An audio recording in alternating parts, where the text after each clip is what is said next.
What we wanted to do today is go over any issues that any of the members wanted to raise or the party officials. After clearing up an issue with a question over an absentee ballot and discussing overvotes and training for voter registrars for the general election, the Guam Election Commission took up discussion on the controversial issue that emerged during the primary election, the discovery of close to 20 one-sided ballots.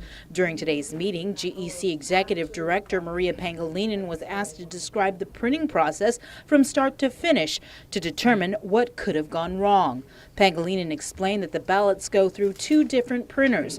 The partisan ballots are ran 4 times, while nonpartisan ballots are ran twice. The partisan ballots ran through the press 4 times for color and the 2 sides. So for the one side it's color, then text, and the same goes for the other side. You said it runs twice?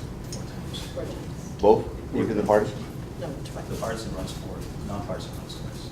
Okay, but just the partisan. How many Partisan, times? 4 times. 4 times. It's because they're 2 colors and they're 2 colors. So if that was the case, then one of those colors should have appeared on the blank side, right? On the one side ballot. Yes. So we should have caught that, right? No, the issue is there are some ballots on the partisan that are blank, right? And if we're running it 4 times, one of those colors should have showed up. On that blank side, yes. Right, right. Did any color show up? Yes or no?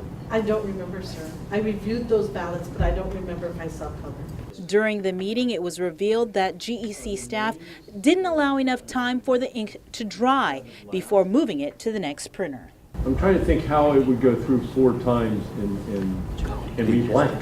Yeah. We use 2 machines, You know, and because we're using 2 different colors, the red side runs on machine A, then the text would run on machine B. So when we run the red first, and bring it over to the next machine, run the text. So how some will be blank is because it's still wet from first machine. They may have stuck together, and the machine picks up 2 ballots, prints on one side, and then it just runs through. What is the drying time? The operators for the printers, they recommend at least an hour before it runs. Okay. Because we were pressed on time, went straight over. I went straight over. Well, Why would it some be pressed? sat for an hour. Why would it be pressed on time? Like everything's on schedule, so.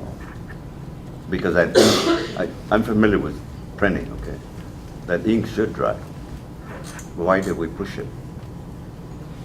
To complete the process earlier, because we still had to count and package when we come down here. Yeah, but we have a schedule, and we were, based upon all our meetings, we are on schedule.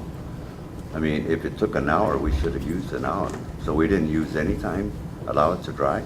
In some stocks, they sat because the red ink was faster to print than it was for the text because Sure. we didn't have to align any of the Right. ovals. But the drying process, we compromised it. The GEC board asked, however, why the problem wasn't caught when switching the ballots to the next machine. In the jams, the print count won't be the same. That's right. That's where I'm coming from, because if in fact one of the documents do jam on the second machine, then one document jam, you should be one less, correct? But if there are no jams, your numbers should jive, correct?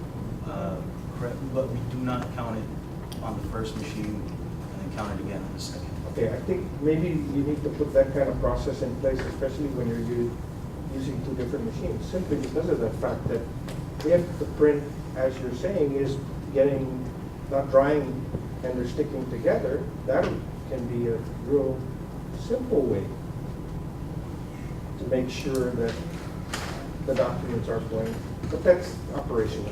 Board member Dot Chargaloff asked why didn't the precinct officials spot the problem when they counted the ballots before the polls opened. Wouldn't they be able to catch that when they were counting the ballots at the precinct level?